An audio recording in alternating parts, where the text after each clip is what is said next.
हिमालयामध्ये होत असलेल्या बर्फवृष्टीमुळे उत्तर भारतामध्ये थंडीची लाट आली आहे। राज्यामध्ये आणखी 2 दिवस थंडीचा जोर राहणार आहे। उत्तर महाराष्ट्र आणि उत्तर विदर्भामध्ये पारा 11 अंश सेल्सिअस पर्यंत खाली आलाय। उत्तरेकडून येणाऱ्या थंड वाऱ्यामुळे पारा घसरलेला आहे। उत्तर भारतामध्ये दाट धुकं आणि थंडीची लाट पसरली आहे। बर्फवृष्टीमुळे उत्तर भारतामध्ये थंडीची लाट आहे। परिणामी राज्यावर सुद्धा याचा परिणाम झाल्याचं पाहायला मिळतंय। पुढचे 2 दिवस राज्यामध्ये थंडीचा जोर राहणार आहे अशी माहिती मिळते। आढावा घेतलेला आहे आमच्या प्रतिनिधींनी, पाहूयात। उत्तरेकडून येणाऱ्या थंड वाऱ्याचा जोर वाढल्यामुळे पुण्यासह राज्यभरात थंडीचा जोर वाढल्याचं आपल्याला पाहायला मिळतंय आणि त्यामुळे वातावरणातला हा बदल आपल्याला सध्या पाहायला मिळतो आणि या पुढच्या 2 दिवसांमध्ये हा थंडीचा जोर जो काही आहे तो कायम असणार अशा पद्धतीची माहिती हवामान खात्याकडून देण्यात आलेली आहे।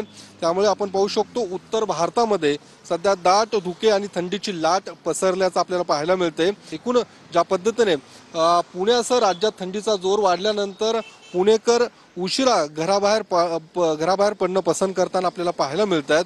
त्यासोबतच ज्या पद्धतीने पुणेकर ज्यावेळी घराबाहेर पडतो त्यावेळी स्वेटर जॅकेट घालून घराबाहेर पडताना आपल्याला पाहायला मिळते। त्यामुळे आणखीन 2 दिवस अशा पद्धतीचं वातावरण, थंडीचा हा जोर राज्यामध्ये कायम राहील ही माहिती पुणे हवामान खात्याकडून देण्यात आलेली आहे। कॅमेरामन तुषार ननावरेसह योगेश बोरसे, TV9 मराठी, पुणे।